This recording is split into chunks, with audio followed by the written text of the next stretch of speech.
தமிழ்நாட்டில் கடந்த 2 ஆண்டுகளில், குறிப்பாக கடந்த 2 ஆண்டுகளில் மிக கொடூரமான சாதிய வன்கொடுமை நிகழ்வுகள் அன்றாடம் நடந்து கொண்டுதான் இருக்கின்றன. வேங்கவை சம்பவம் நமக்கு சாட்சியாக இருக்கு. குடிக்கிற குடிநீர் தொட்டியில மடத்தை கொட்டி குடிக்க வைத்த கொடுமை நடந்திருக்கு. கிட்டத்தட்ட 2022 டிசம்பர் மாதம் 26ஆம் தேதி நடந்த சம்பவம். இதுவரை குற்றவாளி யார் என்று கண்டுபிடிக்க முடியவில்லை தமிழக அரசாங்கம். இது மிகப்பெரிய அவமானம். இந்த நாட்டுக்கு அவமானம், இந்த மாநிலத்துக்கு அவமானம். இன்னும் ஒரு படி மேல சொல்றேன், தமிழ்நாட்டுடைய முதலமைச்சருக்கு மிகப்பெரிய அவமானமான சொல்லி காட்டுவார். ஒன்று, நாங்குநேரியில படிக்கிற பையனை வீடு ஏறி வெட்டிய சம்பவம் தமிழகத்தை ஒழுக்கு செய்தது. சின்னதுரை சம்பவம் நமக்கு சாட்சியாக இருக்கிறது. சாப்பிட்டு இருந்த வீட்டுக்குள் உள்ள போது அருவா எடுத்து வெட்டுறான். ஆனால் இன்றைக்கு தமிழ்நாட்டில் சின்னதுரை மிகப்பெரிய ஒரு மதிப்பெண்ணை வாங்கியிருக்க. நீ என்னதான் சாதி ரீதியாக அருவா வீசினாலும் கல்வியும் அறிவாளர் நான் திருப்பி கொடுப்பேன் என்றுதான் தலித் பண்பாடு. அதுதான் சின்னதுரை செய்திருக்கிறார். சின்னதுரையுடைய ஸ்டேட்மெண்ட் மிக முக்கியமானதை நான் பார்க்கிறேன். இந்த வன்கொடுமையில் ஈடுபட்டவரும் நன்றாக படித்து வர வேண்டும் என்று அவர் விருப்பம் தெரிவிச்சிருக்கிறார். உலகத்துல நம்முடைய சமூகம் தான் இந்த மாதிரியான பண்பாட்டையும் இந்த மாதிரியான மனித உரிமை சார்ந்த வேல்யூஸ் உருவாகின சமூகம் தலித் சமூகம் தான். அது சேவை பண்பாடு. என்னதான் இருந்தாலும் எதிரி எவ்வளவு பெருமனாக இருந்தாலும் திருப்பி கொடுக்கும் போது அன்பையும் நீதியும் தான் திருப்பி கொடுக்கிற ஒரு பண்பாடு இருக்கு. சின்னதுரை மட்டுமல்ல, அதுக்கு முன்னாடி இளவரசர் சம்பவத்துல கூட இளவரசர் கொல்லப்பட்டு மார்ச்சில் கிடக்கிற அந்த தருவாயில இளவரசர் அப்பாட்ட போய் பத்திரிகையாளர் கேட்கிறாங்க, அடுத்த கட்ட நடவடிக்கை என்னன்னு கேட்டார். அவர் தான் மகனை பத்தி சொல்ல போறான்னு எல்லாம் ஆர்வமா பார்த்தோம். அவர் மகனை பத்தி ஒரு வார்த்தை கூட பேசுறாரு. திவ்யா என் மருமகள் அல்ல, என் மகன். அவனுக்கு மறுமணம் செய்ய வைக்க தயாரா இருக்கிறோம். செத்து போய் மார்ச்சியோட உள்ள கிடக்கிற தருவாயில இந்த மகனை பத்தி கவலைப்படாம ஒரு பொண்ணு பாதிக்கப்படக்கூடாது நினைக்கிற மனசு இருக்கு பாரு. அதுதான் நம்முடைய பண்பாடு. இந்த மாதிரி சொல்லிக்கிட்டே போகலாம். மேல் பாதி சாட்சியாக கோவிலுக்கு உள்ள போனான்னு சொல்லி நம்முடைய பையன் கதிரவன் என்கிற ஒரு பையன் இன்ஜினியர் ஸ்டூடெண்ட் அவன் அடிக்கிறான். போன வருஷம் ஏப்ரல் மாசம் 2020 அடிக்கிறான். கதிரவன் கோவிலுக்குள்ள கோவில் இன்ஜினியர் படிக்கிற பையன், நல்லா படிக்கிற பையன், படிப்புல கெட்டிக்கார பையன், கோவிலுக்கு உள்ள போனான்னு சொல்லி அடிக்கிறாங்க. கதிரவன் திருப்பி என்ன தெரியுமா செஞ்சிருக்கிறான்? தமிழ்நாட்டினுடைய அரசு பணியில இன்ஜினியராக பொறுப்பு வச்சுட்டான். அவன் இன்ஜினியர் போன மாசம் தான் அவனுக்கு ஆர்டர் வந்திருக்கு. நீ இந்த கோவிலுக்கு ஒன்று மாற்றேன்னு சொல்லிட்டு ஆனால் இன்ஜினியராக வளர்ந்து நிற்கிறான். தீவெட்டி நமக்கு அண்மையில் நடந்த சம்பவம் சேலத்துல கோவிலுக்கு உள்ள போனான்னு சொல்லிட்டு மக்களை உள்ள வந்து அடிக்கிறான். 13 குழந்தைகள் காயமடைகிறாங்க, 17 பெண்கள் காயமடைகிறாங்க. அஜித் குமார் என்று சொல்லக்கூடிய மருத்துவம் படிக்கிற மாணவன் நமக்கெல்லாம் சாட்சி அடிக்கிறது முன்னாடி 10th ஸ்கூல் ஃபர்ஸ்ட், மாநில அளவில் மாவட்ட அளவில் அவன் தான் முதன்மையான மாணவன். 12th school first. ஆனால் அனிதாவுடைய நீதிக்காக போராடியான்னு சொல்லிட்டு அங்க இருக்கக்கூடிய டீனு, தஞ்சாவூர் மெடிக்கல் காலேஜ் டீனு எல்லாம் பழிவாங்கினதுனால அந்த பையன் 2014 முடிக்க வேண்டிய பையன் 2014 சீட் கிடைக்குது, 2019 கோர்ஸ் முடிக்க வேண்டிய பையன் முடிக்க முடியாம கடைசியில் அண்மையில செத்து போய். எவ்வளவு பெரிய துயரம்! பெத்தவங்க கரும்பு வெட்டி கூலி வேலை செய்யற, குத்துரிமை வேலை செய்யற ஒரு குழந்தை. அந்த 45 பஞ்சாயத்துல அவன் தான் முதல் படித்த ஒரு பையன் செத்து போயிட்டான். இதுவரை எந்த ஆக்ஷன் எடுக்கல. எஃப்ஐஆர் தெளிவா சொல்லப்பட்டிருக்கு.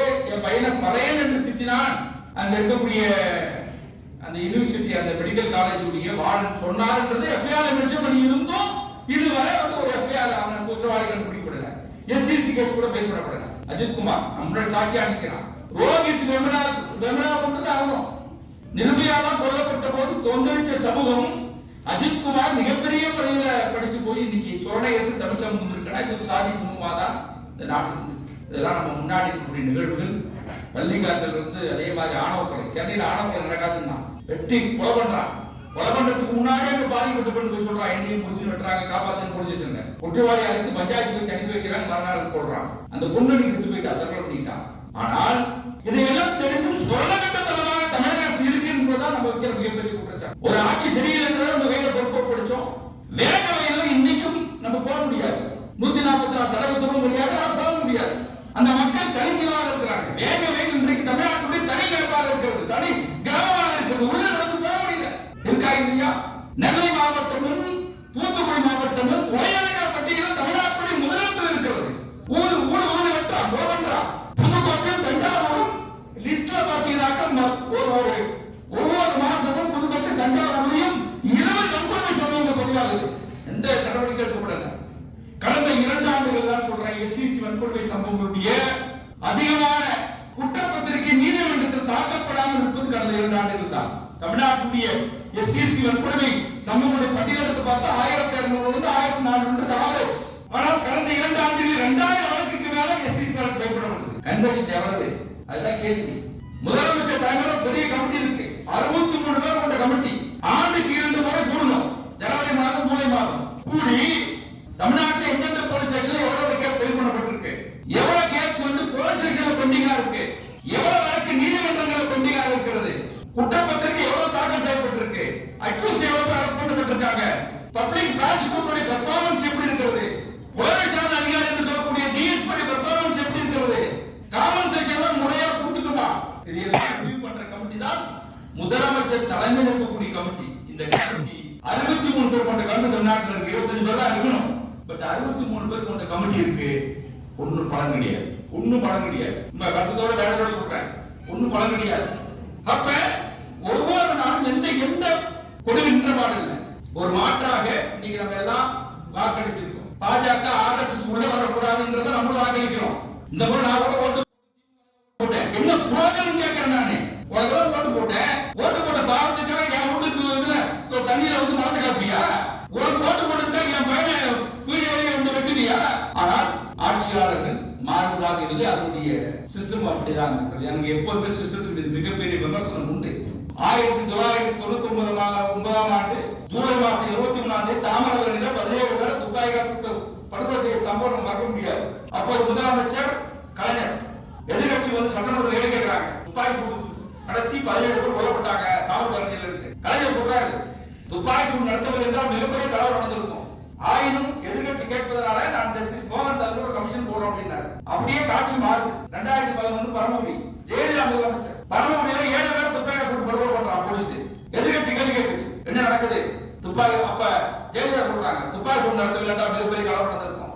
ஆயினும் எதிர்கட்சி கேள்வி கேட்பதனால நான் சம்பத் தலைமையில ஜஸ்டிஸ் சம்பத் தலைவர் கமிஷன் போடுறோம் அப்படின்னாங்க. கலைஞர் ஆட்சியில் மோகன் கமிஷன், ஜெயலலிதா ஆட்சியில் சம்பத் கமிஷன். 2 கமிஷனுடைய அறிக்கைகளும் முதலமைச்சர்கள் என்ன சொன்னாலும் அப்படிதான் ஃபைண்டிங்ஸா கொடுத்தாங்க. துப்பாக்கி சூடு நடத்தவில்லை என்றால் மிகப்பெரிய கலவரம் நடந்திருக்கும், துப்பாக்கி சூடு நடத்தியது சரிதான்.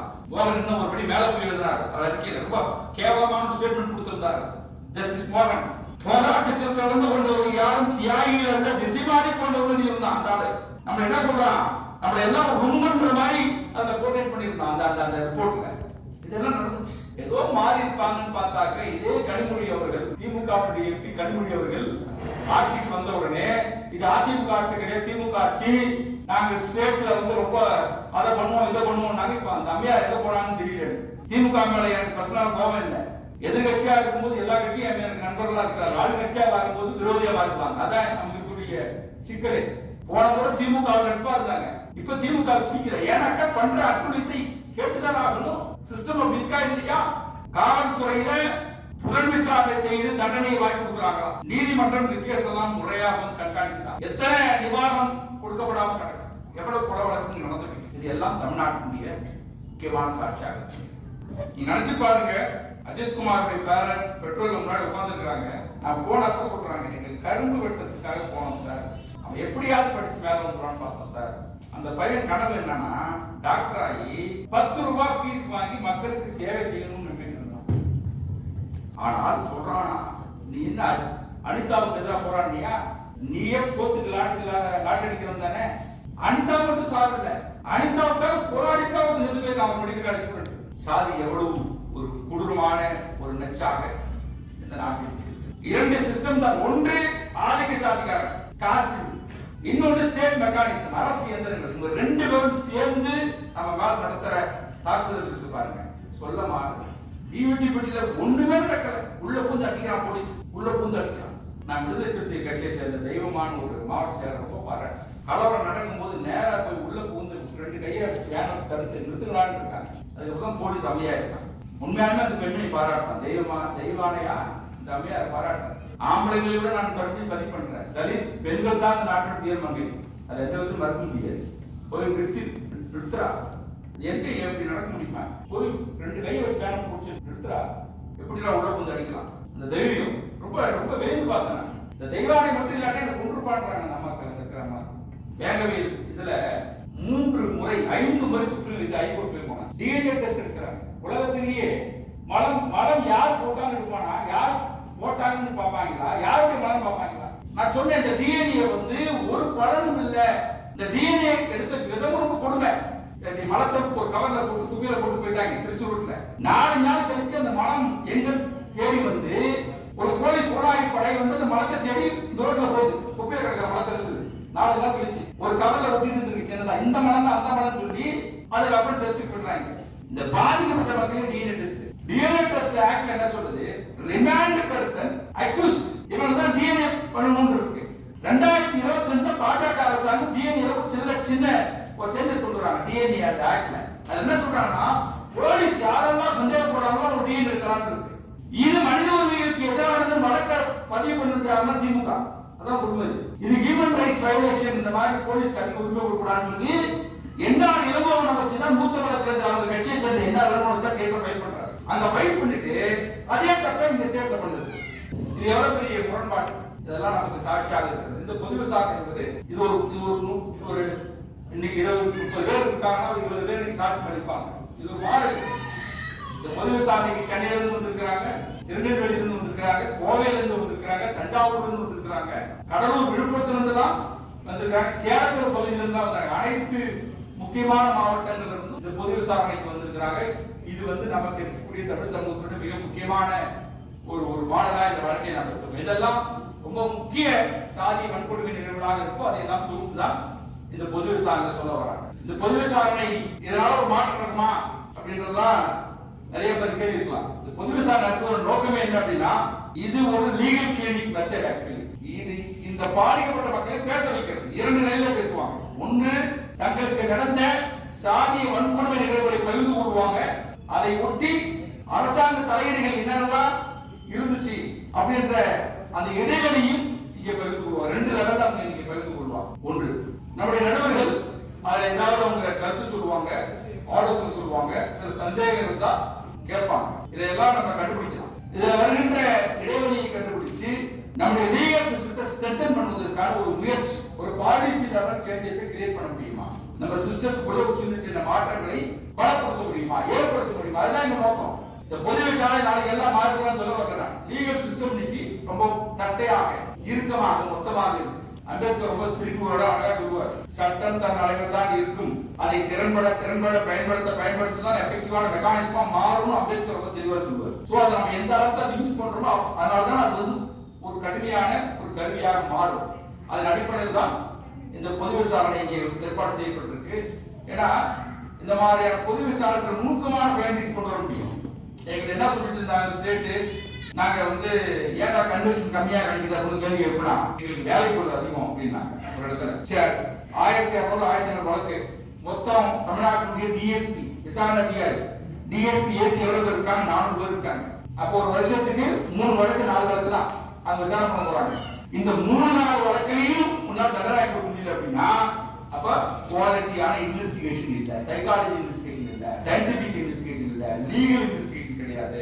எஃப்ஐஆர் ஸ்டேஜ்ல இருந்து அந்த கிரிமினல் ப்ரொசீஜர் சிஸ்டம் இருக்கு பாருங்க.